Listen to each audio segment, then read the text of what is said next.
Oke, Bang Riza, bagi PDIP tidak akan ada bagi-bagi jabatan dalam pertemuan Megawati dan Prabowo. Tapi Bang Riza, bagi Partai Gerindra sendiri, bagi Kim Plus sendiri, apakah memang akan ada tawaran itu kepada PDIP?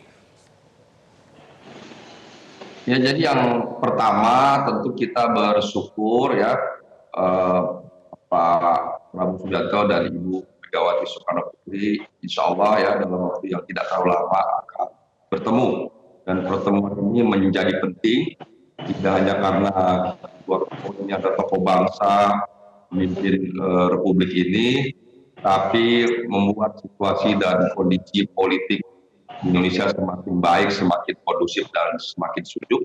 Tentu ini memberi dampak yang positif bagi pembangunan dan perkembangan bangsa ke depan. Yang kedua, Pak Prabowo tentu bagaimana tadi disampaikan juga Mas Yano Ibu Megawati, di dalam setiap pertemuannya selalu berpikir, berdiskusi, berdialog, tukar pikiran, tukar pandang terkait dengan kepentingan rakyat, kepentingan bangsa dan negara, bukan kepentingan pragmatis. Ya. Memang pemerintahan Pak Prabowo Gibran akan dilantik nanti pada tanggal 20 Oktober, dan insya Allah pada hari 21 atau 22 nanti akan dilantik ya kabinet ke depan, dan tentu akan diisi oleh orang-orang profesional selain mungkin perwakilan dari partai-partai maupun pendukung. Namun demikian kita berharap pertemuan dengan Ibu Megawati menjadi pertemuan yang bersejarah ke depan, karena Pak Prabowo selalu ingin semua anak bangsa terlibat aktif dalam pembangunan ke depan.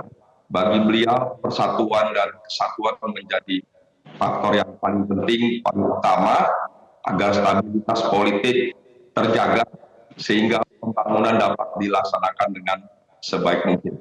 Atas dasar itu penting PDIP sebagai partai pemenang bisa terlibat aktif dalam pembangunan ke depan.